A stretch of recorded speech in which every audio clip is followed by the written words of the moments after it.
No, next. Hello, everybody. Welcome tonight. 3 minutes early. I'll have you. Welcome to the Tuesday, November 1st, 2022 Carteret County Board of Education meeting. I appreciate everybody being here. I hope all the young people in this crowd had a great Halloween. I know I did. I was in bed at 8:30. With that said, I'm going to invite Mr. Travis Day up to do the invocation. Bow your heads. Dear God, thank you for this beautiful day and this beautiful group of people. We're grateful for the school system staff, our teachers, our administrators, and my fellow board members for their dedication and commitment to Carteret County. With many obstacles behind us, I pray we're able to continue the focus on this very important task of educating our children and preparing them all for a wonderful future. Amen. Thank you, Mr. Day. Next up, we're going to ask Ms. Weinhold of Broad Creek Middle School to bring up and introduce her students who are going to lead us in the Pledge of Allegiance. Thank you, and thank you for inviting Broad Creek Middle School to the Board of Education meeting. We're excited to be here. I have with me on the left Connor Sampson.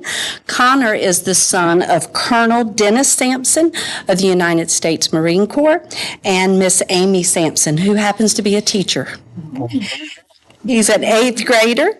He's played on the football team, plays on the soccer team. He's in jazz band. He's student-to-student member, and he's a member of SCA, and he does the morning announcements, which is what allowed him to be here because he got all this attention during the morning announcements. And then to my right, I have Ryan Shusko. Ryan Shusko is also an 8th grader. His parents are here, Mr. Michael Shusko and Miss Erica Shusko.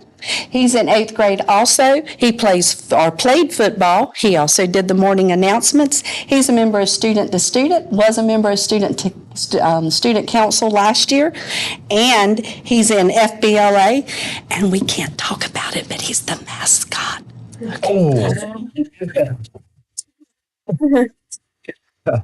We appreciate y'all doing this.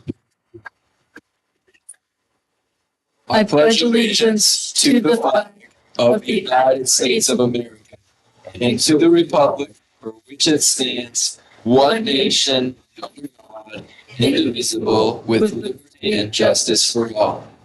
Good job. Don't y'all go anywhere, because guess what time it is? Picture time. Picture time. All right, Ryan. Come up here. For you, my friend, living in American flag, I appreciate it. Thank you, my friend. You don't have to wear it. There you go. You come on, there you go, my friend. Appreciate you. Thank you very much. I'll stand right here. Let's get a picture with everybody. Make sure we can see everybody. Thank you.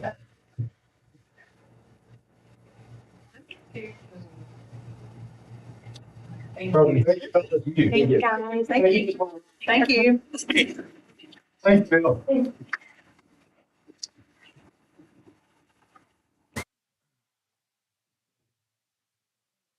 I feel like we're in a picture mood tonight, so I think next what we're going to do is we're going to recognize the service by Mr. Bubba McLean.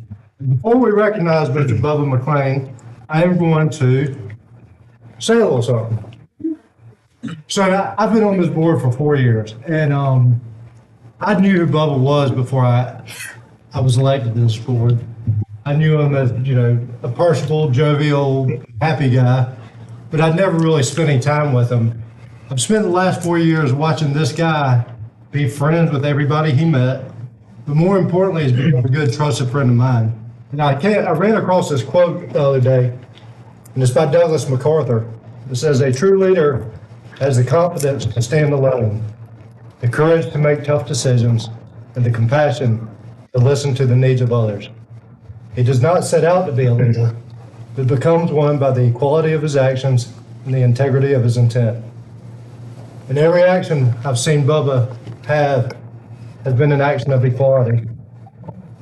And every intent of his action has been with integrity. And for that, I truly appreciate you. You've been a great board member to serve on this board with, but again, I want to reiterate, you've become a good friend. So thank you so much for what Thank you've you, done. Clark. Thank you very much. So, Sorry, anybody I was else? just jumping in. Okay. Everybody says that.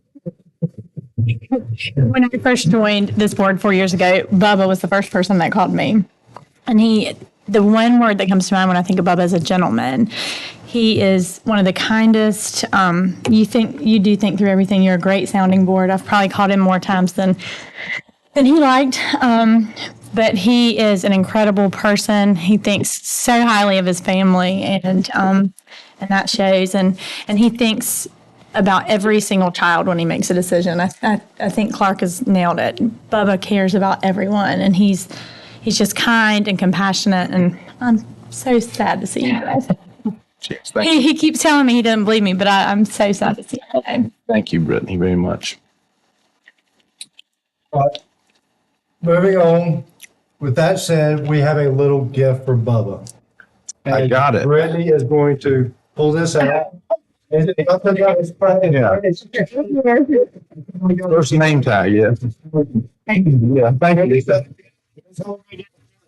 Oh, let's do it. We got flowers. Yeah, let's do McClain family, y'all gotta come up here with us. Come on, McLean. So we're going out. Yeah, we're gonna all go stand down there and, oh, yeah. Go. There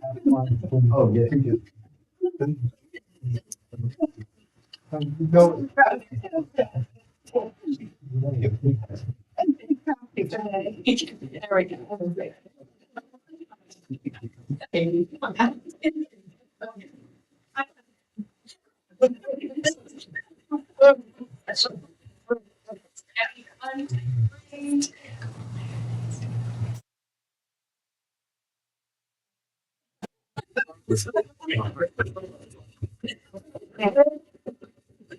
You guys have to you gotta get another hand. On behalf of the school system, we present you with the plant behind you, and this certificate, and thank you for that.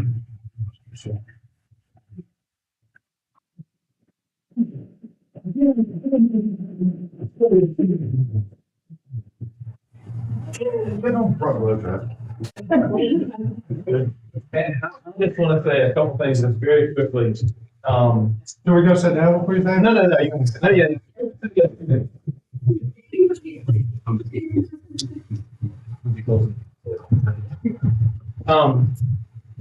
I will say that this has been one of the most rewarding things that I have done in my life. I am incredibly grateful to have been able to serve. And I have a cold, so if my voice cracks a little bit, that's all. You're not able to say it?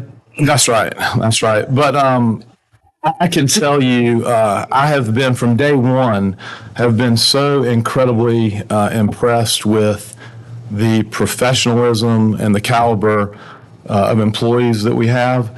But I do also want to recognize the board. I know what it's like to make some of those tough decisions. I do know that everybody's up here for the right reasons, and that's for the children. But I know you've missed dinners with family, maybe some games sometimes, and I appreciate the service that you've given. And Clark and Brittany, we talked about this briefly, but your leadership over the last couple of years has been incredible. I can't think of a time really that any of us have been through that was more difficult. So thank you both for your leadership. And I just very quickly, I want to recognize our county officials. When I started, there was a lot of mistrust between our boards, and we have made incredible strides. And I think that they recognize the value that this school system brings to the county. And you see that with a supplement increase, which we certainly appreciated. You see that in our operating budget, and it's been great strides that we've made. And finally, and most importantly, every single employee of this school system, the teachers, mechanics, maintenance, transportation, child nutrition, administration. You make this a better county. And I'm involved in real estate, and I hear it every single week from somebody that's moved here or that's getting ready to move here. We moved here or are going to move there because of the school system. And that is a direct reflection of the job that every single one of you do. And there's no denying it. And there's no one more proud when you go off to a meeting and somebody says, oh, you're from Carteret County Public Schools. And again, I hope that each one of you recognize that that's the job that you do every single day. And I would love to see, and I'm not going to talk much longer, but I would love to see Carteret County start a movement to where we restore the respect and admiration of our teachers and school staff and first responders as opposed to professional athletes and social media. And I think we can do that because you do make this a better place.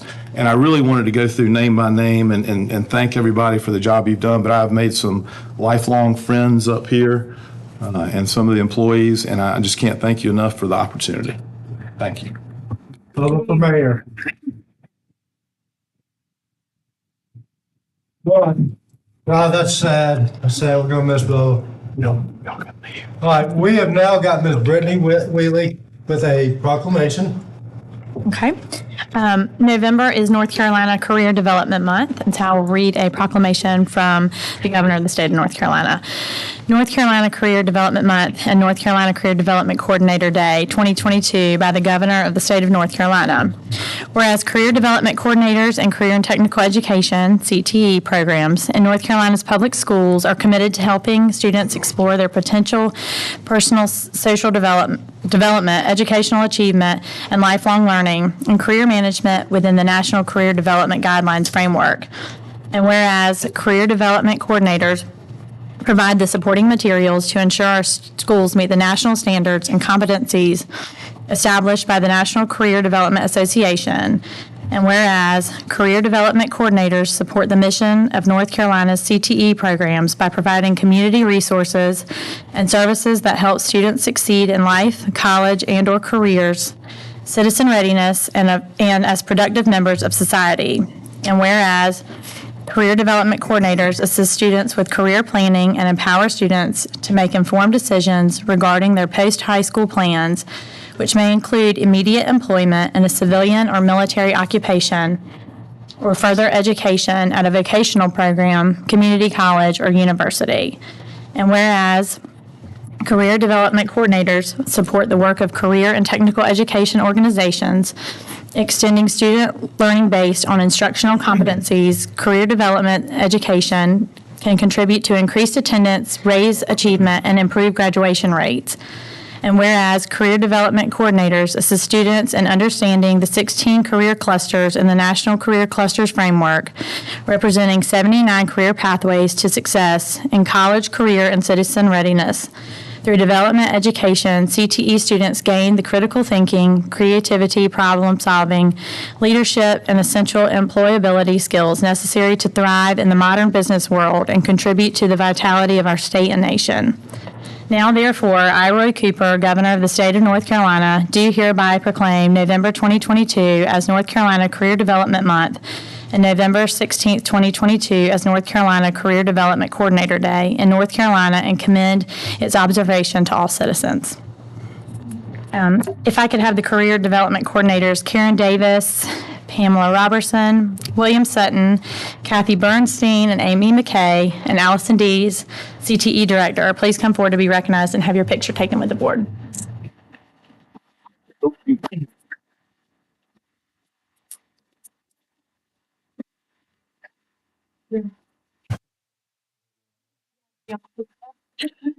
Thanks.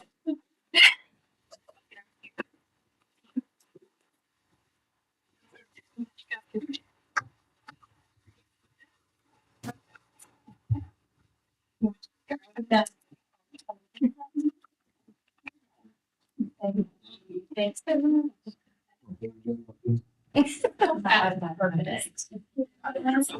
Your fireplace. I'll come see it.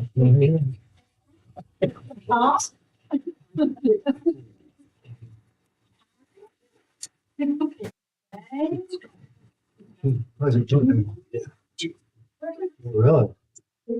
Thank you. Thank you. Thanks.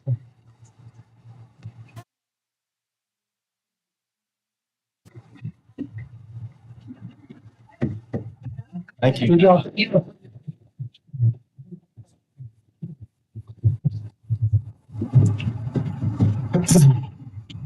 Yeah, small. Thanks for coming. Thank you. You're welcome to stay for the whole meeting. All the career and technical education folks leaving. So we can get to the fun part. All right. Next up, I am looking for a motion to approve the meeting agenda. Mr. Chairman, Sure. I move to amend the agenda to delete item 4.11 to consider purchase of Math 180 instructional program due to new guidance from the state on how to utilize the intended grant money, and to add item 6.1A, consider audit report. I need a second. So I have a motion by Reverend Goodwin to delete an item and add an item. Do I have a second? Yes, I'll second. Second by Mr. Dale. Raise your right hand. Very good. Now I would move to approve the amended agenda. To approve the amended agenda. Second. Second by Ms. Wheatley. All in favor? Very good. We have a approved meeting agenda. Now we have public forum. We have one speaker, and I am going to read this long green sheet. It is now time for public comment. Anyone present tonight wishing to make comment should have filled out a request to speak public comment form.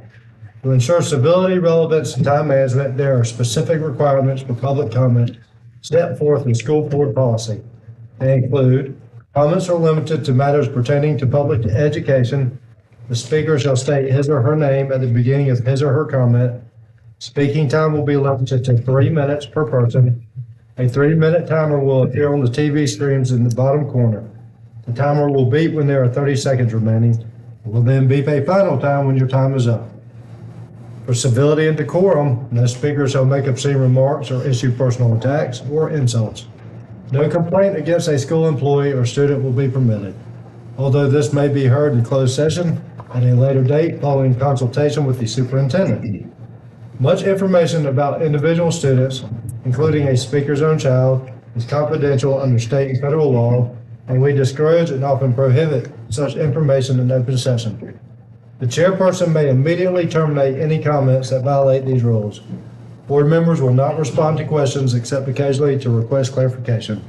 With that introduction, our first and only speaker tonight is Miss Lindsay Osteen and Heather Hams. Did I get that right?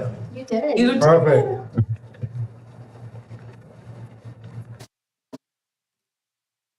Good evening, members of the school board. My name is Lindsay Osteen, and I am the new county litter campaign coordinator with Litter Free Land and Sea. After coordinating last spring with the elementary education director, we are excited today to present the Open Your Eyes to Litter activity coloring books for all of the first grade students as part of their science curriculum. The activity books teach the children about the impact of litter through fun and engaging activities, games, and coloring pages. We hope to have a long-lasting partnership with the Carteret County Schools and provide outreach and education to the students about the negative effects of litter on their community and how to address and prevent it. We want to inspire students and highlight the importance of maintaining the beauty and cleanliness of their community, their home. For more information, you can check out our website at litterfreelandandsea.com. We also offer presentations about our vision and how we are going to achieve it. Thank you. You got 2 minutes left. I know. I tried to even speak as slowly as possible. Thank you. Thank you. Next up, I'm looking for a motion to approve the agenda. Mr. Chairman, Sir, I move to approve the consent agenda, but as to item 4.10, the copier contract, conditioned on the addition of such other terms as the superintendent and school attorney deem necessary for the protection of the school system. So would this be modified consent agenda?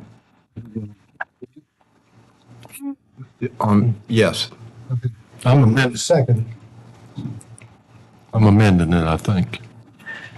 We did amend it. Yeah, we did. Yes. Yes. Okay, very good. I second. I'm just reading the paper now. I have a second for Dan. Dan, very good. Now I move to approve the consent agenda as amended or whatever we just did. Go ahead, Bubba. Bubba. Okay, second. All in favor? Very good. The consent agenda has been approved. Lord have mercy. Now we will consider Mr. Probst. He's got some policy revisions for us. Some pom-poms. We keep saying we're doing pom-poms. One day. Good evening. First, I would personally like to thank Mr. Bubba McLean for his service. We've been together for 10 years, it seems, and I want to thank you for 10 years of your service and 10 years of not asking me any questions about policies. I don't expect that to change tonight. That's some questions. For second read, these policies come from the North Carolina School Board Association Spring 2022 update packet. Many of the revisions mirror modifications in state board policy, changes in federal and state legislation, and precedent established in case law. Additionally, there's some editorial changes, wording, legal references, and/or cross-references. There were no changes to the policies since the first read. And again, going back, the only local proposed revision was policy 4318, which is use of communication devices, and that was to add the term smartwatches as an example of electronic devices. I'll be happy to entertain any questions. I do have a question on 9400. Do we own any real property? Yes, we do. Reverend Goodwin, the school board owns the firehouse at Camp Glen. And there's a piece of property out in, is it Lucama? Lucan's Island. Lucan's Island. There is just a piece of woodland out there. The other properties were conveyed to the county commissioners for sales tax purposes and ease of recouping sales tax on building materials for the bond projects. But there is the. We do have a little bit of real property. A little bit. Any other questions for Mr. Probst? I'm looking for a motion to approve this revision. I'll make that motion. Ms. Chadwick has made a motion. Do I have a second? Second. Second by Ms. Statler. All in favor, raise your right hand. Very good, Mr. Probst. Thank you. You've now got a first read. For first read policies is just a few policies. Again, they come from the same spring 2020-22 update packet. Again, they reflect the same type of edits. The only change that was made locally would be that policy 6560, disposal of surplus property. And Mr. Whitford made some changes to that policy so that it conforms to our current practices.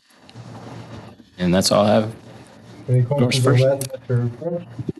Very good. All right. Good, excellent as always. Thank you very much. We appreciate you. Thank you. Next up, we will have Ms. Jennifer Johnson giving us an update on the Public School Foundation.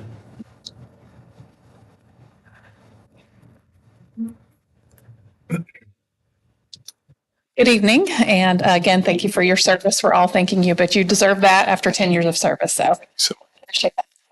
So I'm just going to talk a little bit about the foundation and give you the yearly report and remind everyone that's watching or is here tonight what the foundation is for. So as the secretary of the foundation, just briefly, let me go back here. To our history and function, we did become active in 2010, 501c3. We certainly are that. We're led by a volunteer board of directors and then ex officio members. We do provide a tax-deductible way to support the public school system. And we, our mission, obviously, is to promote excellence in education. We provide innovative things, and we provide funds for innovative projects that really can't be funded with local, state, or federal dollars. Since 2010, we do have a new figure here. We have received nearly $2.21 million that's been invested in the school system. And for donations and fundraising, we accept and administer tax-deductible donations, either for specific purposes or in general. Some of our funds are our Student Staff Assistance Fund, which we utilize quite a bit. We have our Big Rock Teaching Fellow Scholarship, Music and Arts Enhancement, and Summer Enrichment Career Development. Those are only a few of our funds here. Also, just a report, Shine the Light Gala, again, last year raised $50,000, cleared $50,000 for scholarships and student staff assistance. We have a tremendous community support, as others are mentioning about many other things. There's lots of student and staff participation. Some of our CTE students were there. Lots of our teachers and principals were there at this gala, and we are planning the next one for February. We also had a silent auction speaker, seafood, and it was a great time. Again, our Big Rock Teaching Fellows, and I'm not sure if I see some of our Big Rock, so we invited them today. But we have two scholarship recipients this year who are really a part of our own model for really getting teachers back into the system. And so the scholarship, Molly Arnold from Croatan High School is now attending ECU for their Pirate Teach program, and then Grace Fulcher from ECHS East Carteret is attending Carteret Community College through that scholarship. These students we had our presentation on the landing at Big Rock, thanking our sponsor, the Big Rock Foundation, and we are sponsoring them, and they are then to give back 4 years of their time and teaching in Carteret County. We're looking forward to that program growing. Our Student Staff Assistance Fund, we certainly assist our students and staff members. There are lots of needs out there, but they are vetted by our school principal, and we have a lot of community support. And you can see that there's one picture there of a student that we helped, and we provided a scooter for this student, and so that she could that would provide the mobility for her to get around school very well. Before that, she was motoring around school in kind of a toy car. So this is really an appropriate scooter for her disability, and she enjoys getting around Beaufort Elementary School in her new little mobile. Correct? Would? Correct. Watch out. Watch your toes. There we go. And just to share a little bit of gratitude, again, we received thanks from our class camp. We've also received thank you notes. Here's something a principal just said, "You won't believe what happened today." Our student came up, and this was her response to receiving glasses. You would think just the most basic things would be covered, but sometimes they're not, and there are not dollars out there. And so when that happens and the foundation is contacted, we provided glasses, and a principal was able to tell us how blessed that family was.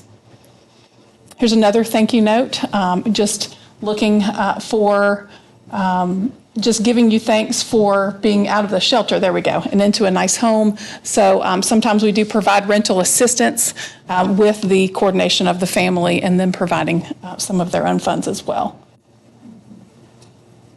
Another one, help for my baby. We did provide diapers for a staff member's child who was displaced for just a short amount of time. Another one, thank you for everything. I can't say enough. You guys have such big hearts and making dreams to reality. So these are big words from some of our people that have been in need and felt the need to give the gratitude back. Again, this is a thank you note from one of our families whose son lost his life in the plane crash. It's just helping us for the community coming together. So we just wanted everyone to know that this fund is making a difference. This foundation is making a difference. And anyone, again, online who wants to make donations can contact Mr. Harker or myself and make those donations. Thank you very much. Comment about foundation. Yeah. No, I'll get it first. Okay, yeah, please. Thank you so much for everything you're doing. I've had the privilege of being involved in this in the past 2 years.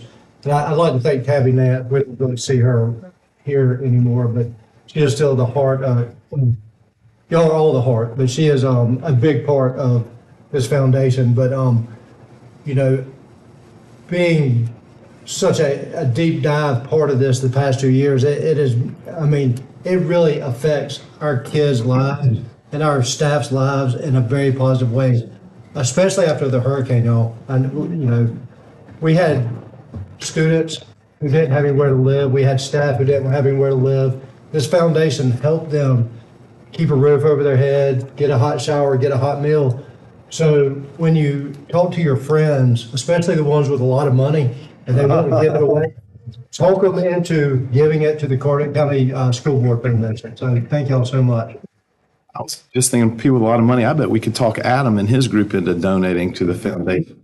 I bet we should put the Cheryl big. That's right.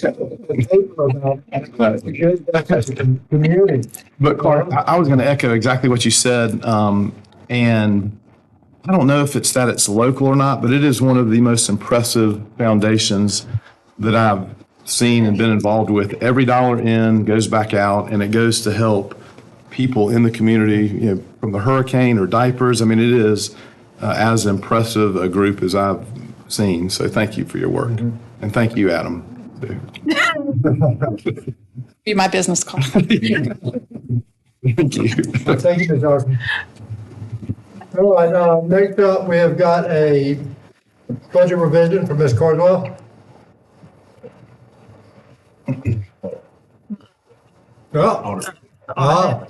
Audit report. My bad. I was trying to. Sorry about that. It's Adam's turn. Oh, good. Probably 4 years. Find a check right in. I'll make it quick. You're good. Like you do every year, right? Thank you. In front of you, you should have a balanced set of financial statements as well as a letter addressed to the board. These are all hot off the presses, as you can see, dated October 31st. So just in time to make tonight's meeting. So I appreciate your time tonight. The 3-page letter addressed to the board, the board being the governing body that actually hires us to conduct the audit of management. That letter is just to let you know that the audit went as planned. We had no disagreements. There were some new accounting pronouncements, but they did not affect your statements this year. They relate to leases, and as new leases are signed, we'll evaluate those and account for those as needed. But these statements, there were no new GASBs or changes to presentation. And again, the audit went as planned. We issued in our normal time frame, and I'm here again at the November meeting. So again, just a overall well-planned, well-executed. So that's, again, the gist of that 3-page letter. The financial statements are in the bound booklet. And again, being hired to conduct the audit, our main objectives is to issue opinion letters. There are actually 4 letters within this document, the first one being on page 1. And they actually changed it this year. The opinion paragraph is now the top of page 1, where it probably belonged all along. And basically, this is what's considered a clean, unmodified opinion that states that we believe, in our opinion, these financial statements accurately reflect the net position and the fund balance of Carteret County Schools as of June 30, 2022. So again, clean, unmodified. Unmodified is the main term. The other 3 letters are in the back, and they're related to compliance and internal controls, and I'll go over those at the end. These financial statements, again, we state that they're clean, unmodified. They accurately reflect your net position and fund balance. These statements really tell 2 stories, one of net position and one of fund balance. We've gone over years of these, and we've talked about there are certain pages that I feel are most important, and those relate to fund balance. Those statements really give the true economic outlook and the true economic condition of the school system as of June 30, 2022.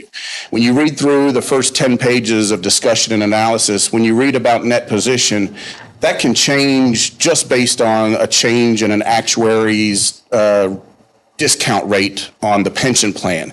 That can swing millions of dollars, but it has nothing to do with how much fund balance you used in any given year. So I really, when reading through that, recommend focusing in on discussion of fund balance. Those are your cash dollars, your receivable dollars, the money that is actually available to appropriate in next year's budget. So we skip ahead to page 14, which is actually Exhibit 3, which is the schedules of that fund balance. We skip over the balance sheet and income statement on that position because, again, those include liabilities and assets that aren't spendable, that don't relate to your obligations, like the pension plan, post-employment benefit. Those are obligations of the state that you have to report your small little fraction relevant to your former employees within your statements, but they're not really your liability in the sense that you'll have to pay that amount. You pay a retirement rate, almost 25 cents on a dollar for every person, or for every dollar to an employee that is a covered employee that qualifies for retirement, has to be sent to the state to fund the retirement system and the post-employment benefits, the healthcare system of retirees. So when you look at the Exhibit 3, page 14, this is a balance sheet of all your governmental funds. Your general state public school fund, federal grants, other special revenue, capital outlay, and individual schools. Your general fund and your other special revenue fund make up your two main local sources. Those two funds long ago used to be combined. Special state and federal grants, along with other funding sources like indirect costs, were moved over into a separate special revenue fund, Fund 8, the other special revenue fund. But really, it's a part of those local sources. So when you look at your local funding, those two can really be looked at together. But in your general fund, at the end of the year, that first column, you had $3,724,000 of fund balance on hand as of June 30, 2022. That's a decrease of $1.6 million from the prior year.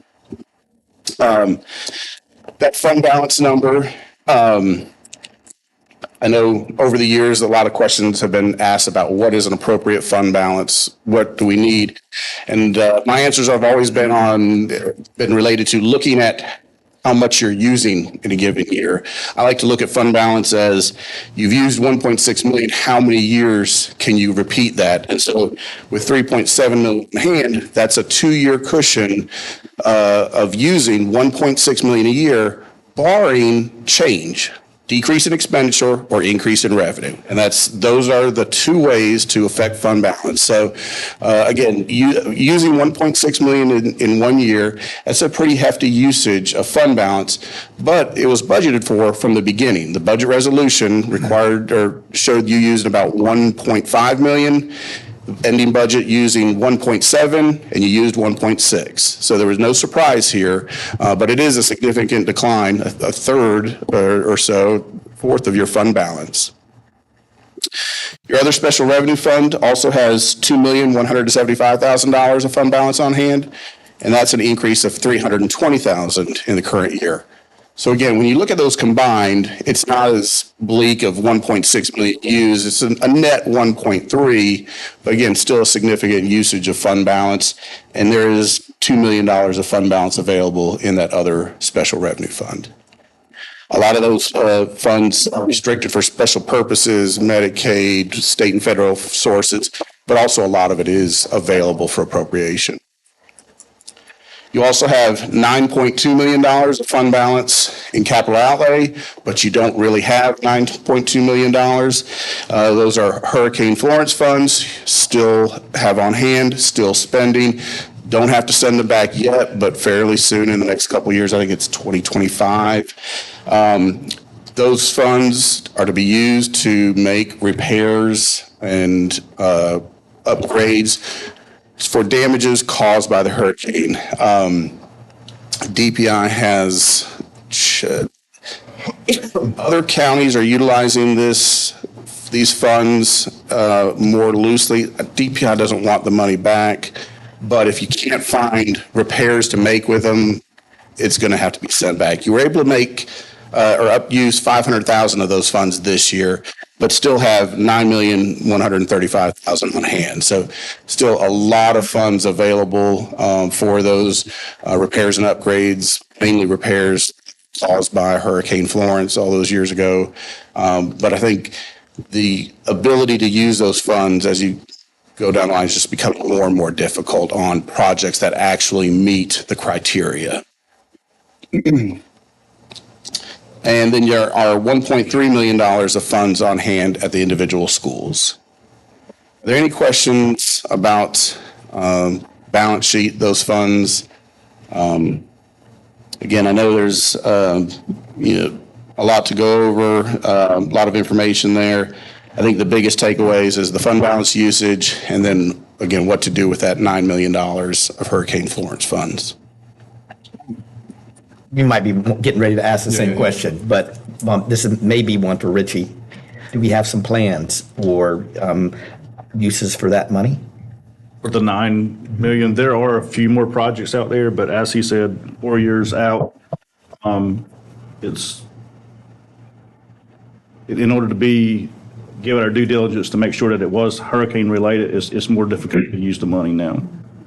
And does it have to be damage or can it be preventative maintenance? I believe other districts are getting approvals to expand it, maybe not into preventative maintenance, but some maintenance that whether a carpet got wet during the hurricane, it's dried out, it's been fine for 4 years, but does that qualify as replaceable with these funds? And again, I think the key is to work with DPI to get their approval on the plans. And at the end of the day, it's their decision as whether it can be a preventative nature or it has to be something related and tied to a damage or an effect from the storm. It'd be nice to be able to replace guttering or potential windows, even if it wasn't damaged, if we could upgrade them to hurricane proof or something like that. But there are a lot of strings that are. Yeah, they're right. And just even when you're looking at your own roof, whether insurance will cover, was this hail damage from 5 years ago, or is this just normal wear and tear? I mean, I think certainly it would be worthwhile to determine these gutters, was there an effect from the storm on them that would qualify them for a replacement, or even just as a preventative nature for future storms. I mean, it will happen again. I'm sure DPI would rather see those funds go towards good preventative maintenance than have to shell out another $10 million next year to help, flood mediation. So again, the key there is getting DPI's approval, what qualifies. Is it possible for us to receive a list of some of the ideas you've mentioned, like wet carpets or whatever, things we may not have thought of, but actually could potentially fall under the DPI guidelines and all that? We're like, whoa, okay, hey, we could utilize this and that. Any chance we could get an idea? You're one of 10 districts that got this money, and there are other districts that still have a lot of it on hand. I can certainly reach out to those other districts. Kathy can reach out to those to see what they have used it for. I do know Onslow County received a lot of those funds. I still think have a lot on hand. And I think they're in the same boat as you, trying to find creative ways to be able to use them, but still, again, being good stewards of the money, meeting all the guidelines. But yeah, there's 10 other districts that received these funds in an emergency. A lot of them spent it out because a lot of it was really related to flooding that they could not afford to undo. And so there's a lot of, like Serve Pro type expenditures Yours has come really more on the back end. And also, you receive the money up front because of the delay of FEMA and insurance. So a lot of these repairs, they were paid for essentially almost twice, and that's why you still have so much on hand. You fronted the money, but then receive FEMA reimbursement. And so you first use insurance, then FEMA, and then these dollars were last. So nothing went unrepaired or unaddressed. This is really just the excess, and it was really provided to help with cash flow in the time of need. Yeah, and we're not trying to be unethical at all, but we certainly would like to be creative if people are able to be. Yep. 2 pages behind that is the income statement for those funds, and this is where you can see the increase and the usage of those fund balance. You can also see the various revenue sources, expenditures. You're receiving $24 million from the county. The state public school fund makes up $56 million of your revenues. This year, the federal grants fund made up $14 million. Last year, that was $6.7 million. And of those $14 million, $9 million was related to ESSER. So that's a giant funding source for you this year. And at some point, those funds run out, they expire, and the decisions to continue some of those plans, continue some of those expenditures will need to be made. And will they come out of local or will they just expire? So again, a huge increase in federal funds over the last couple of years due to COVID. The other special revenue fund collected $5 million of revenues, and then your individual schools, $2.5 million. You also receive capital outlay funds, but those are reimbursement basis and kind of on a project by project basis. Any questions there? All right. One of the things to consider with your district when you're talking about fund balance and your revenue sources, your percentage of local funding is significantly higher than other districts just because of demographics, population, property values, taxes. And so having, I heard earlier, the relationship with the county is all the more important because decisions made for the whole state affect you different than if they're than counties that are highly state or highly federal funded. So being able to react to funding needs, I think benefits from having a better relationship with the county. So again, when you look at your $24 million of revenue compared to $56 million in state, that's a high percentage of local funding. And that's, again, the two ways to change fund balance: decreasing expenditures or increasing revenues. And that, again, that relationship with the county comes into play there. You have one business type fund, page 22, Exhibit 7. It's your school food service fund. This fund, net position and fund balance are one and the same. Because it's a business type fund, it has to record its value of fixed assets, its portion of the pension plan directly within the fund. So you can't really look at the net position of negative $90,000 as a true indicator of financial health. I like to look at cash, which is at the top of page 22, $2,438,000, and that's an increase of $764,000 from the prior year. We're seeing across the state this year, that number, cash number, increase for districts with kids returning to full-time school and a high reimbursement rate for food, and the fact that every kid ate for free. It became a matter of participation, getting as many meals in front of kids as possible. So a lot of districts have really recouped funds used over the last 2 years of COVID in the 21-22 year by taking advantage of that high federal reimbursement rate and the fact that every kid ate for free. That ended July 1, 2022. So you're going to go back to pre-pandemic participation levels, reimbursement levels, and with the new challenge of supply chain issues, salary increases. And so I don't expect an increase of $764,000 next year, but it was good to, again, replenish the coffers a little bit before having to address all of the new issues that are going to come with, again, back to pre-pandemic child nutrition operations with increased cost. Page 23, one thing to point out here, the federal reimbursements number in the middle of the page, $4,900,000. Last year, that was $3.2 million, just to give you a gauge of the increase. I didn't bring a pre-pandemic number, but again, your demographics, your participation, you relied heavily on food sales, which again, just go down when every kid's eating for free. So in order to maintain profitability, I think that balance of food sales versus federal reimbursements is going to be the toughest challenge.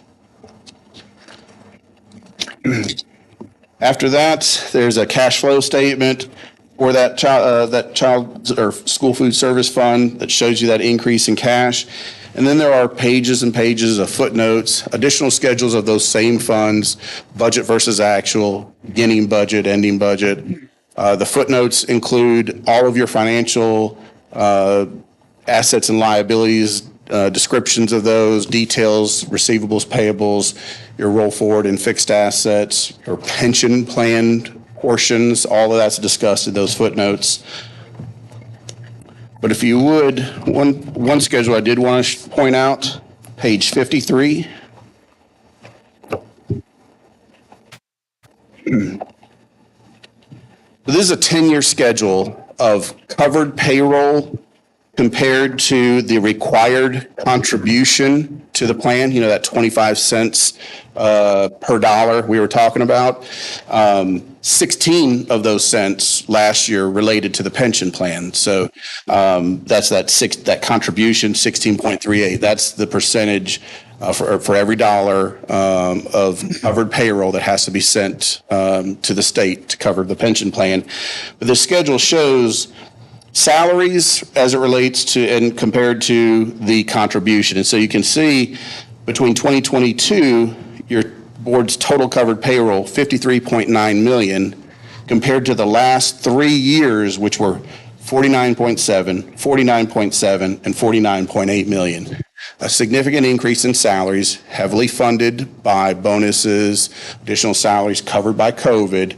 But it just gives you just an indicator, just a little window into just how much those federal funds impacted even just payroll. And it also shows you that at 16.38%, again, those local funds, anybody funded out of local, 16 cents on the dollar goes just to cover the pension plan, whereas you look 10 years ago, it was 8 cents.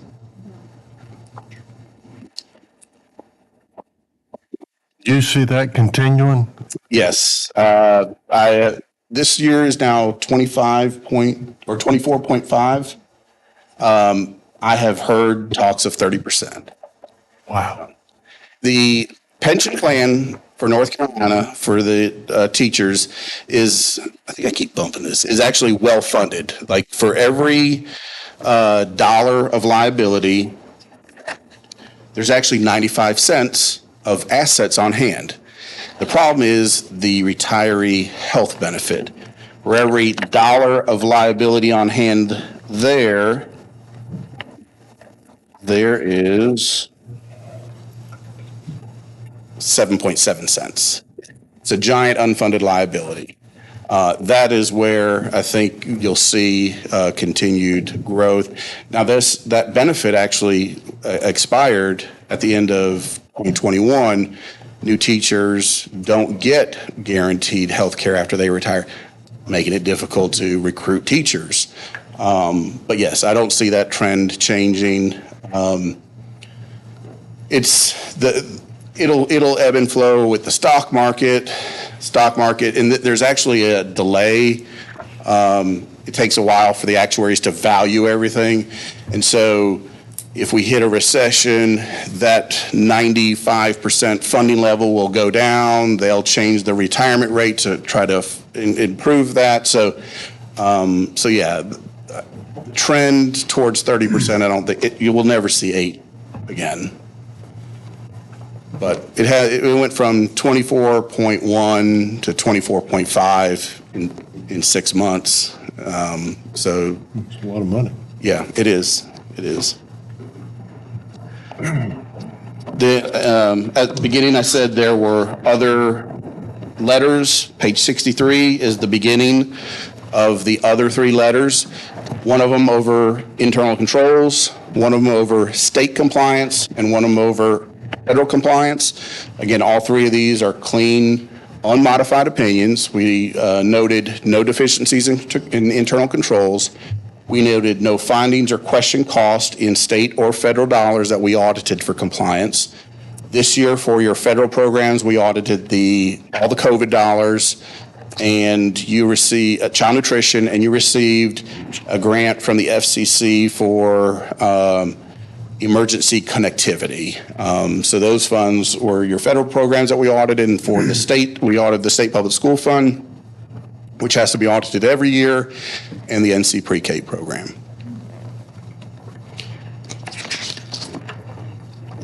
And that's really all I have. One more number, page 75. The $9.5 million of COVID. These are the various COVID they're called education stabilization funds. They come in the form of the CARES Act, the ESSER, ESSER 2, ESSER 3 gear, so all those names you've probably heard of. But those are really one giant program with sub-programs, and that totaled $9.5 million this year.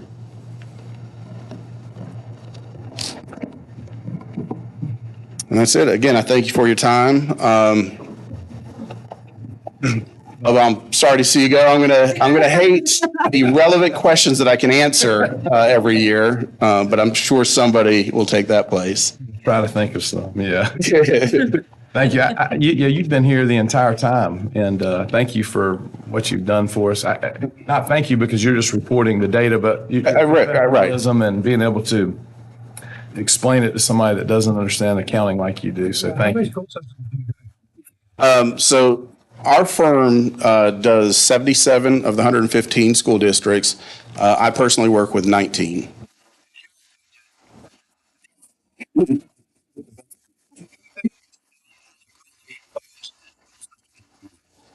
Want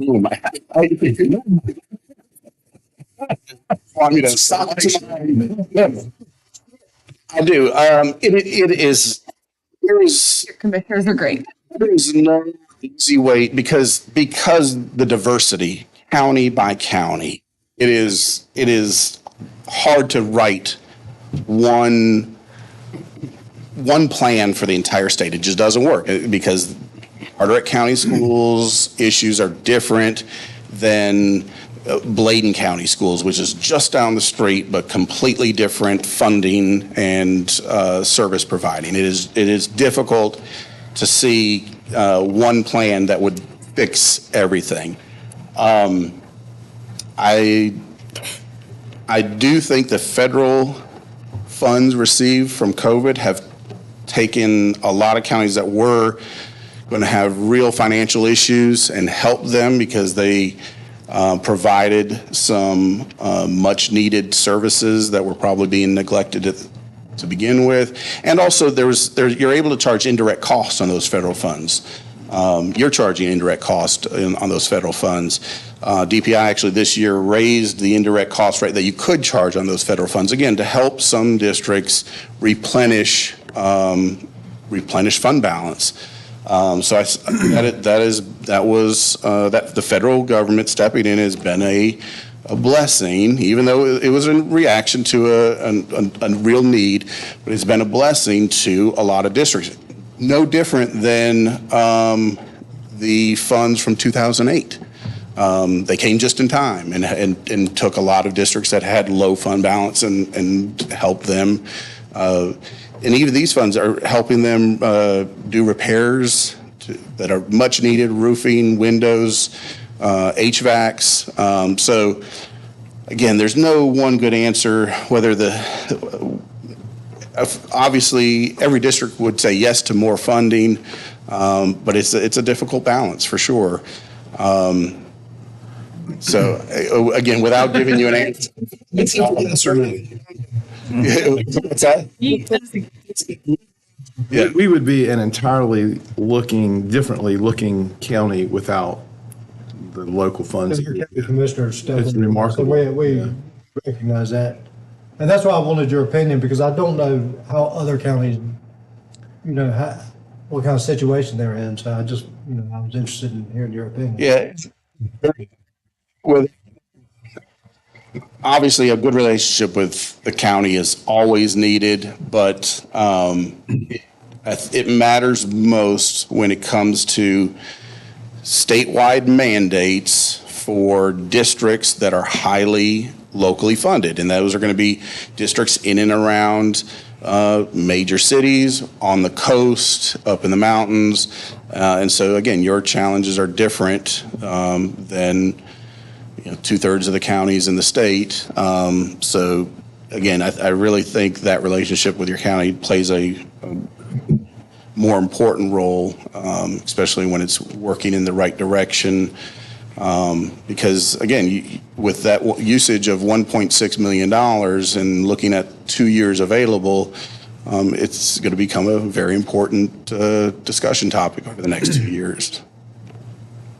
And that is the long-term problem for this, whoever sits up here for this board, is mandates from the state increase our local dollars. And so there's no stopping that growth from a local perspective. Mm-hmm. And then, North Carolina teachers are notoriously not the highest paid in the country. And so, the bigger answer to the question is the state doing the right thing even on salary scales? I think that's becoming more evident in recruiting. But I also think that there's a potential for that to change if we move towards a harder or deeper recession. I think there was a lot of individuals that took private sector jobs that may be looking for public sector jobs in the next few years. So it's a balance. It's a wave. It's a repeat, really. Man, I'm going to call you one day. Maybe we're going to do a podcast. Don't do that. Thank you. Adam. All right, very good. I think Ms. Cardwell is up now. The reason for the cleanup. Mr. Chairman, it's traditional just to have a motion to accept I move we accept the audit report as presented to us. Second. Sure, I'll second that.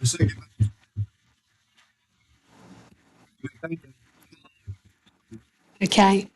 I want to reiterate what others have said about Mr. McLean. It's been such an honor to work with you, and I wish you were staying a little longer. Talking about unfunded mandates, and this doesn't have anything to do with this revision, but it's one that we will be looking at in the near future, and that's going to be the $15 an hour minimum wage. I don't know if you remember, but when we discussed that, we talked about, I wasn't sure how they would fund it. So as good state fashion, they have unfunded us, not unfunded, but not funded us adequately. So kind of keep that in the back of your mind.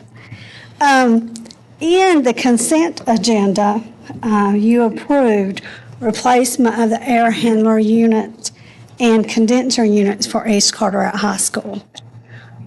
We did not have enough money in the capital fund as far as our planned repairs for this project.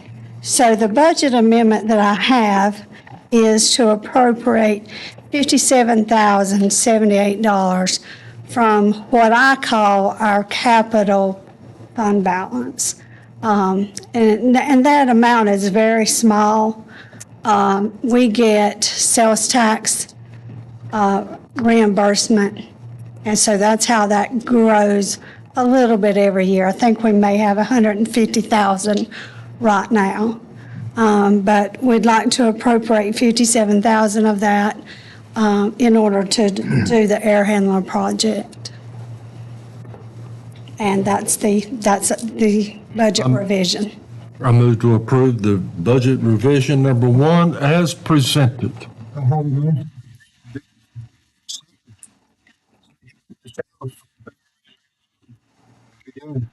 Thank you. Ms. Carswell, thank you. All right, Ms. Jody McClary. Good evening, board. I should start just like everyone else, Bubba. Please. Your service. And you're going to like this presentation. So back in August, we came to you and talked about the one-year strategic plan that we were going to put in place as we work to develop the 5-year strategic plan. So I'm not going to read this to you. I'm going to paraphrase everything that's on these first 5 slides. Obviously, when we started to develop this one-year strategic plan, we wanted to make sure it was research-based. We wanted to make sure it was developed around things that we were currently doing so that we could gauge coming out of COVID how well we were doing with the strategies that we were putting in place to develop to make sure we were continuing to grow. And it is the framework for which we will build our 5-year strategic plan. There are 4 focus areas that we are focused on: limitless learners, empowered educators, engaging environments, and connected communities. Tonight, we're going to update you on limitless learners. So you're going to hear some data about growth that just was released last week. You're going to hear some about proficiency. You're also going to hear data regarding pre-K, how we are exposing and providing opportunities for college and career activities for our students. And then we are going to move on from that area to let you see where we are.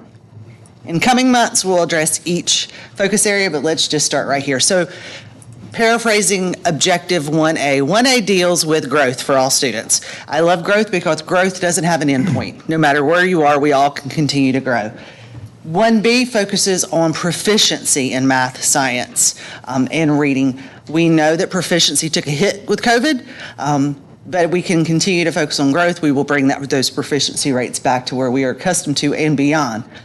Number 3, increase the percentage of students proficient in 3rd grade in reading. So important because we know that once students get out of 3rd grade, closing those gaps is very, very difficult. But it's also important to know that those 3rd graders have never had a normal year of schooling in their life. And those foundational skills are so important as we look not just in 3rd grade, but there are predictors of what will happen even in 11th and 12th grade as well. Our 4th objective in Limitless Learners is to make sure that we are increasing our exposure and opportunities for students to explore career and college activities. And the strategies that we have in place, it's very fitting. We recognized our career development counselors at each school because they do work with all students in future planning. And so we want to make sure that we have a strong grasp on how we're doing with that as well. And then the 5th one and final objective in Limitless Learners is to increase the percentage of 4-year-olds enrolled in a state pre-K program. We know the impact of pre-K in setting that foundation before they come to our schools. So focus area 1, we talked about growth. And as I said last week, it was released by individual school and individual teacher data. So the next few slides, if you hang with me, I'm going to kind of talk you through some trajectories with that. So if you look at every slide that I'm going to show you, you'll see 3 years worth of data. You'll see blue as 18-19. You'll see red as 2021, yellow as 21-22. You will notice we don't have data for 19-20. That was the COVID year where we were not in school during testing time. So you'll see 3 consecutive with the gap year in there, years of data, which gives us a glimpse of pre-COVID and then 2 years coming out of COVID. So with 4th grade, the percentage of teachers that met expected growth this past year was 76.2. You'll see a gap in the middle because they didn't have consecutive data to have growth data for them in math. So coming out of COVID, we see the percentage of our teachers who had their students meet or exceed growth in 4th grade was 76.2, and in 5th grade was 76.2.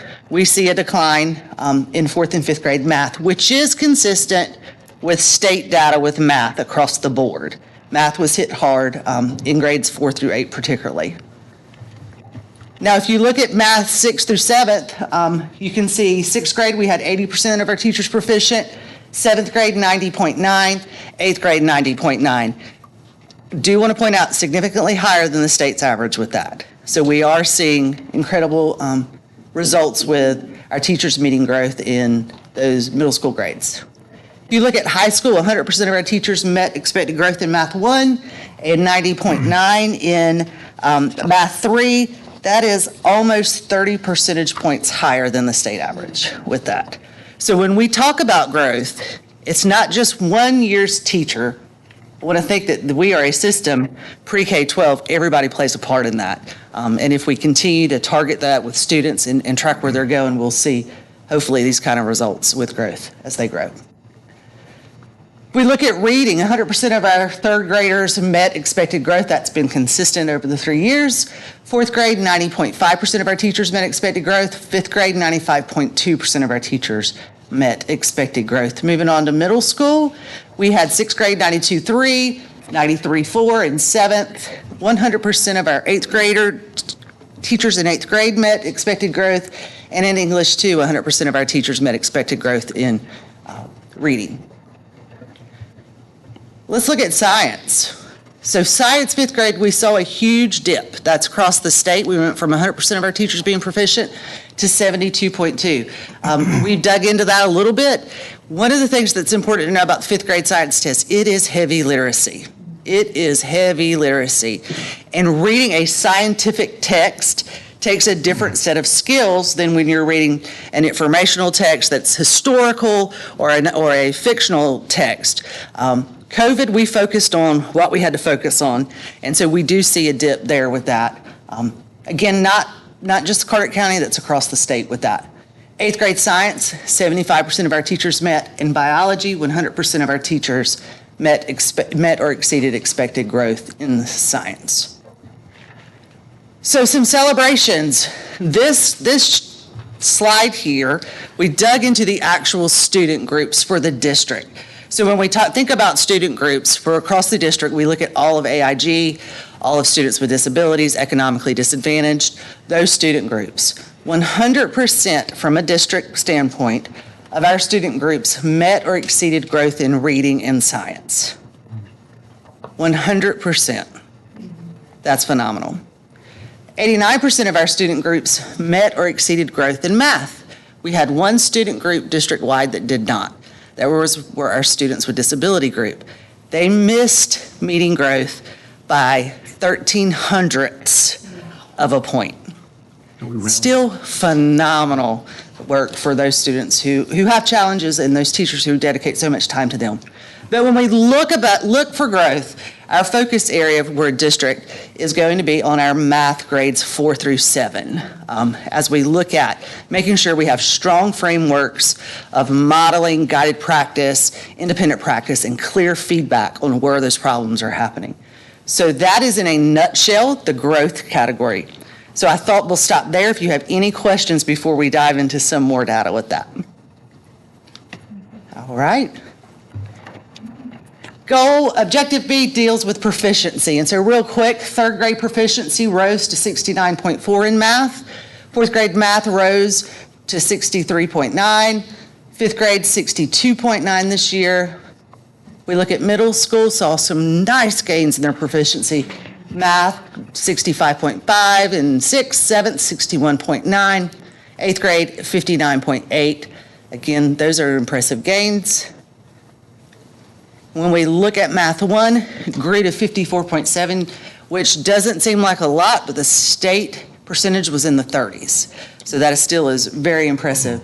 And when you look at Math 3, it went, we were at 75.6% proficient there.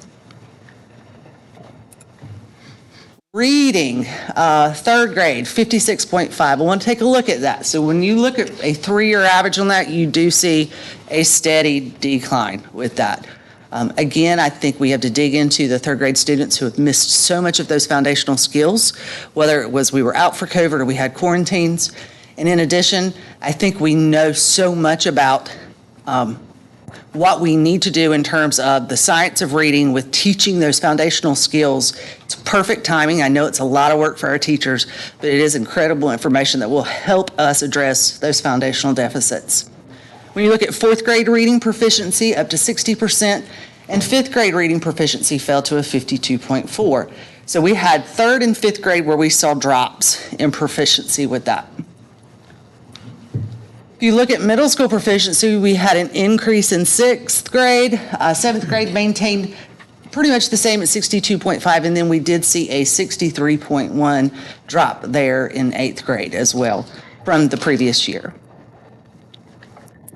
But high school, we've been steady since 1819.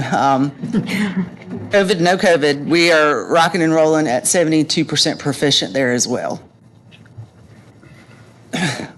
Science, fifth grade science dropped down to 71.3, again, pretty not significantly different from the year prior. Eighth grade, we went up to 83.8, and biology, incredible jump there, up to 80%. In fact, that is, again, almost 25 points of that of the state with that. So incredible work there. Couple things on proficiency that I think is important to point out. All grade levels math proficiency grew. There wasn't a grade level that didn't grow from last year. High school proficiency in all areas grew as well. Where we do see those areas of focus are, again, those reading proficiency skills that are really hitting hard and showing up in third grade and in fifth grade as well. So those foundational skills are where we have to target, but not lose sight of the grade level objective. Do you, those 2 years, do you see that, are we going to be able to recover, are those students going to be able to recover that, or do you expect our scores to kind of follow them through, dipping through? Can they recover from it? Absolutely. I think it's just going to be a matter of time where we pick those skills back up in the core instruction area. So we'll get there. It's fascinating to me. This, with the third grade reading, for instance, how is that relative to the state? We're at 56.5 and. I've got that information right here with their proficiency. Third grade reading proficiency. Hold, please. Third grade reading proficiency is at 51.8 for the state. Okay, so we're still relatively significantly higher. And I think sometimes, when we talk about the data in here, maybe a newspaper might take something and repeat it, and it doesn't really tell the whole story. But we're doing much better than the rest of the state. So Absolutely. The next one, speaking of third grade reading proficiency, we just addressed that. And so we do see a dip in proficiency, not a dip that we've seen across the state or as significant as others across the state. But I do want to point this out for those third grade kiddos, because it looks, when you look at that number, like things weren't happening. 100% of all third grade teachers exceeded growth with that, okay, met or exceeded. So they're doing the job, they're getting there.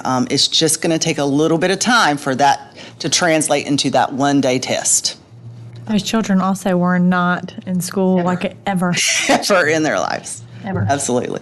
And so we'll continue to look at those foundational reading deficits that do exist with some of them. And a lot of, a former first grade teacher talking to you right now, so much of that is about practice, right? It's not just us teaching it, there's practice. And the more you read, the better you get. And then that will translate, which I think is what you see as students grow in the grade levels and their proficiency levels go up. The more practice you get, the better you get at it. And so we'll continue to work on those skills. All right, let's talk college and career reading activities, or college and career ready activities.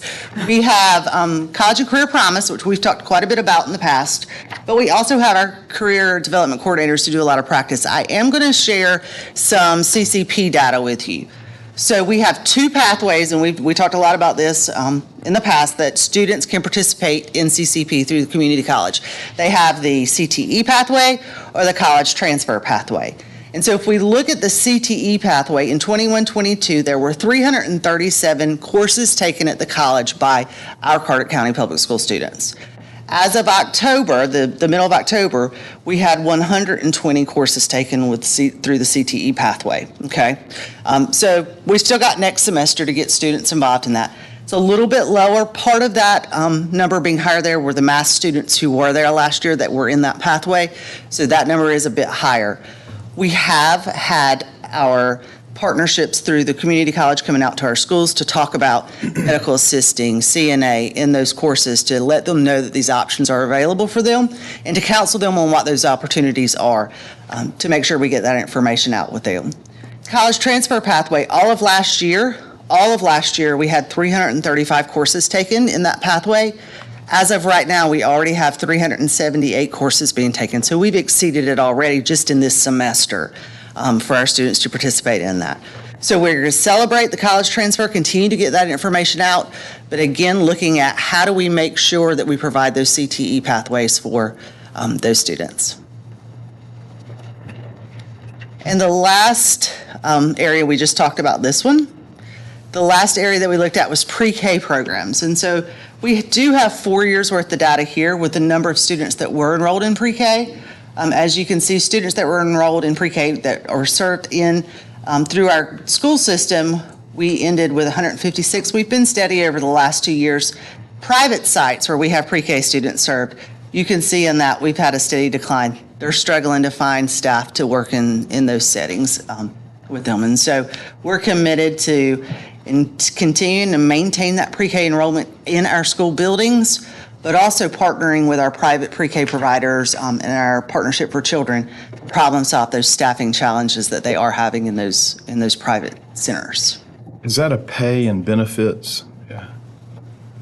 And we will expand that, our program, our pre-K? We are looking at every opportunity we can to get it to make sure our kids are served either in-house or through private as well.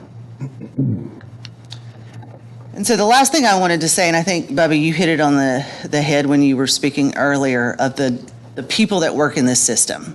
And it's not just the certified teachers, it's the assistants, it's everyone that makes the system work. And I think this speaks to what we've seen, is there's nothing more powerful than a humble person with a servant's heart and a warrior spirit who is driven by a bigger purpose. And that's the beauty of this system, is that they all come together and realize that this is the right work we're doing. And our challenge is to make sure that we do the work right so that we serve every student in our system. That's all I have for you. You're awesome. You choked me up, Jody. Sorry. CTE or CCP. Mm-hmm.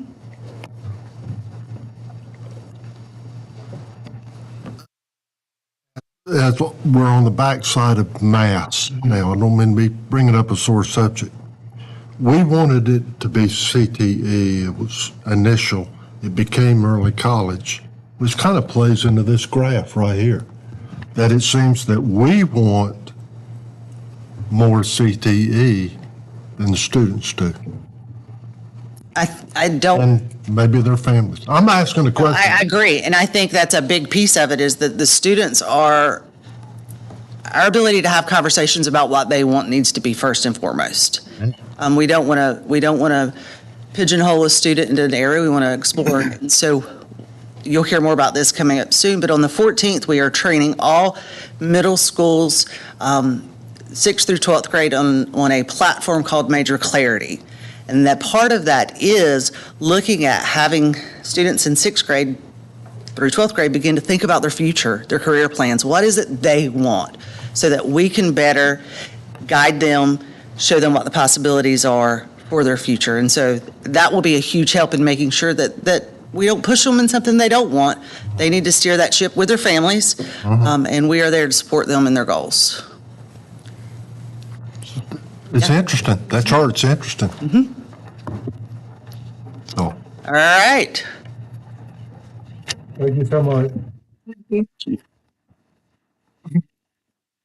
Okay, now we will receive update on capital, receive update on East Carteret High School feeder program.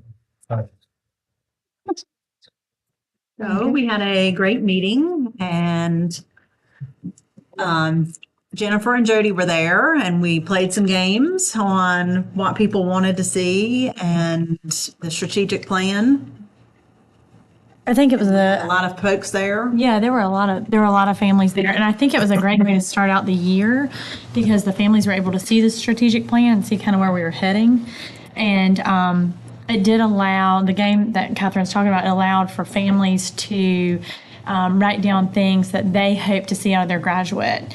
And so I think, like Jody was saying too, is it was able to, instead of us telling students what we think is best for them, we're kind of trying from a different angle and asking families what's best for their students and the students what's best for them or what they hope to see out of themselves at graduation.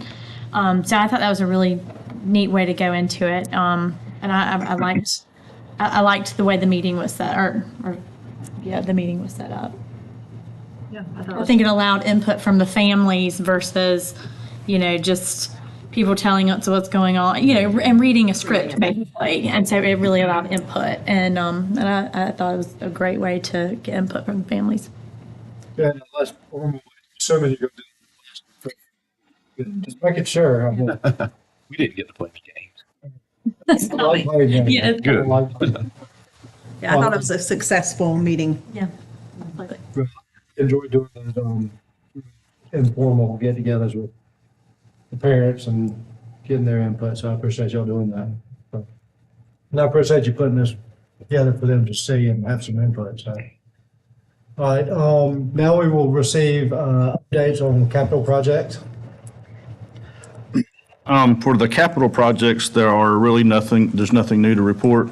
But I will tell you, I just did get a text from Kenny, and Moorhead Middle School's sixth grade building and cafeteria is up and running, so they will have power tomorrow. So, as far as the bond projects go, Croatan High School, that project is on schedule. So they poured the slab last week, and they're actually doing masonry work this week. So walls are going up. Have some pictures here. So you can see the slabs poured, rebars for the wall. These are interior classroom walls that are actually going up, and you can see the above picture. You see there's the roof on certain parts of the building. So the blue, that's the moisture barrier that the slab will be poured on top of. Then last, we'll have, this is the time lapse from the past month. So you can see what's happened in a month.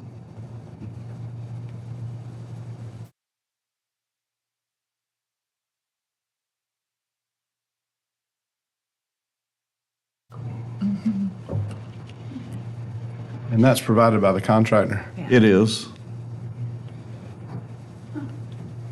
I love these. So before long, Croatan High School will look complete from the outside, and then it's going to look like nothing's happening because all the work's going to be on the inside. But we're looking at hopefully right now being in that building at the beginning of next school year. So that's exciting. So at Carteret Preschool Center, we have emptied the building that's to be demoed.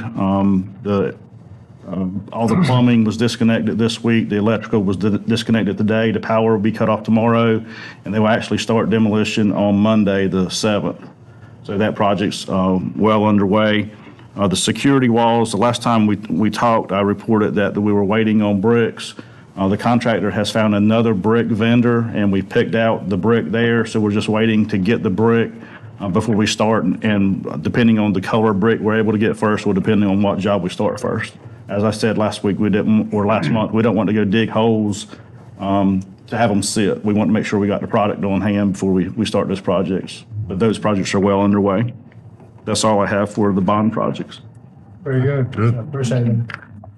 Next up, so we've got nominations for delegate assembly, which is coming up in Greensboro. And for the delegate assembly, we need 5 people. We need 4 delegates and a backup.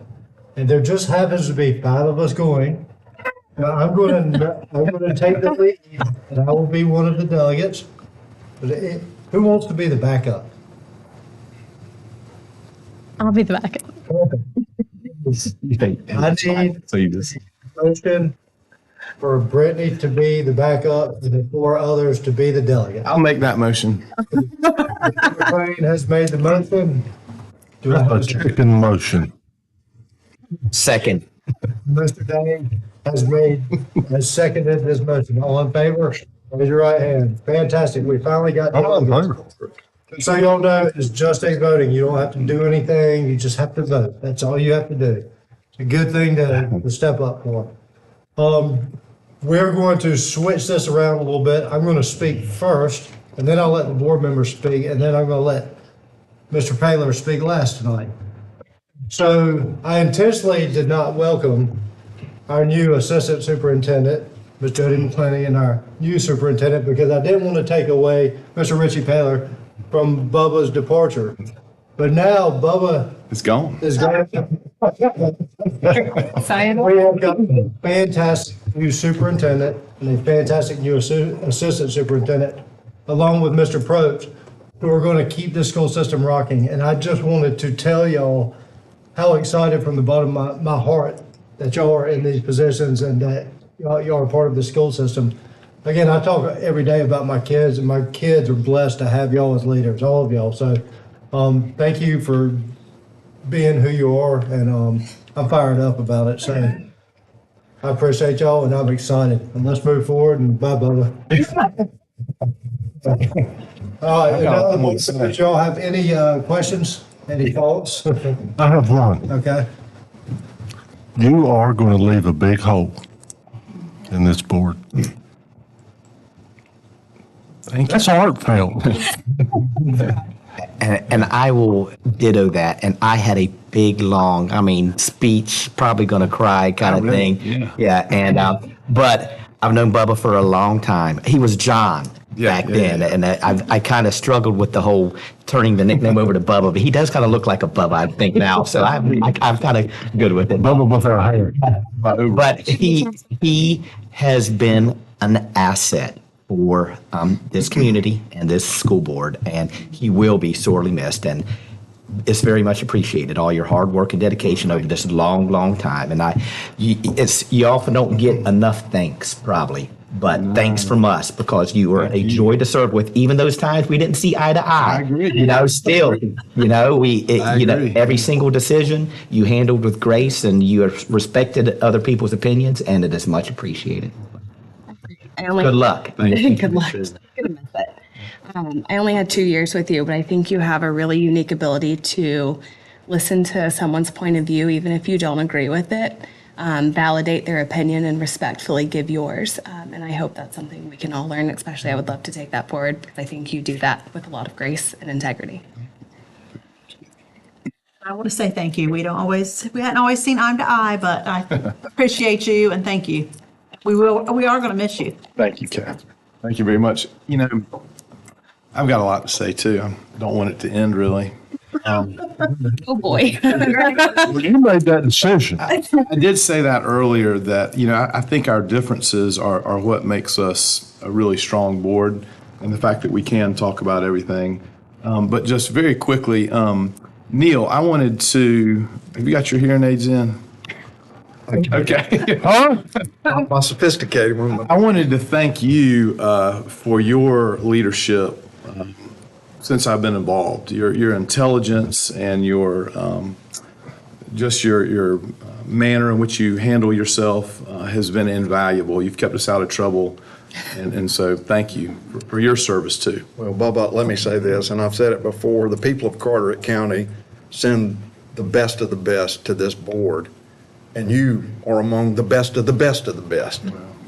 You're nice. I really don't want this to end. So thank you for saying that. Jennifer, when Tabby left, I was terrified of her replacement. You just couldn't replace her, and you have stepped in and done a phenomenal job, so thank you. Cheryl, thank you for everything that you've done. You never get thanked for anything, but thank you for reporting, and thank you for reflecting the high quality of Carteret County schools. Corey, you've had a rough couple years. You've handled it with absolute grace and professionalism. Thank you for being here. Karen, you've had a rough couple years, and you're always, the first one here and smiling, so thank you. Ma'am in the corner, I'm so sorry. I'm sure you're really nice. Dr. Brooks, we're glad to have you back. Your energy is remarkable. Hank, thank you for everything you've always done. You've always gotten us hooked up, and it's been a pleasure to watch your career grow. Jessica, thank you for everything you've done, from Beaufort all the way to central office. Thank you. and Jody, laser beam. Yeah, Jody gave me a look one night in a meeting that really cut through me. Yeah, but you, watching you up there with no real notes and going through it, you have such a talent and passion for what you do. And we are so fortunate to have you, and congratulations on being here. Blair, you are actually one of my favorite employees of the school system because you don't get any thanks. You have a really, really difficult job in HR. The policy is incredibly dry. I hate it, but that's one of our main jobs. Yeah, exactly. And so, but you know, your intelligence also, but your ability to stand up and say no, you know, when something's not right, is really important for this school system. So thank you. And Kathy, you came in at a time where we were really, really struggling, and you brought integrity and your true moral compass to that job, and you really helped the relationship with the county commissioners. So thank you. And finally, Richie, you have been ready to lead this system for a long time, and I am so pleased that you are our superintendent now. And I've heard from people all over the county in different roles how pleased they are, and it's a good feeling leaving on such a high note. Thank you. Good night. Thank you. All right. The floor is yours. Thank you, Mr. Chair. I'm going to save my B speech for the swearing-in ceremony, so tonight you'll just get an abbreviated speech. So, as you know, today was my first day, official day as superintendent. It was a great day. I just wanted to say I truly appreciate the opportunity to serve the students and staff and parents of Carteret County. You know I love this county, and I'm looking forward to continued success, so we're going to keep it rolling. So just some comments. November is, as we heard earlier, North Carolina Career and Development Month. So I'd like to again thank our CDCs, our Special Pops Coordinator, and our CTE Director. And we talked about it earlier, but we will continue to work in that area with CTE and creating pathways and communicating down to the middle school, which is where it needs to start to make sure that we do a better job of communication there. Also remind you that next Tuesday is Election Day, and ask everybody to please go and vote. Next week is also National School Psychologist Week, so we'd like to thank our school psychologists. The following week is American Education Week. Also remind everyone that November 11th is Veterans Day, and that's a holiday for our students, and we should all take time to thank a veteran. Also, holidays are November 24th and 25th for the Thanksgiving holidays. And lastly, I'd like to thank Bubba for his 10 years of service. You know, when you look up board member in the old encyclopedia, it would be Bubba. He's what a board member is all about. I think that every decision he's ever made has been what he thought was in best interest of the school system and students. And so you can't ask for more than that. So thank you. Thank you to your family that's shared you with us for the past 10 years. And I hope that you will continue to support the school systems in other ways that, rather than serving as a board member, and we're going to miss you. 100%. Thank you. Thank you. Very good. Thank you, everybody, and I'm looking for a motion to adjourn. So moved. Second. Motion by Reverend Dillon and a Second by Bubba McClain. Thank you. I'm glad you're being here. Yeah. Fantastic. You've had a tough job, but you really do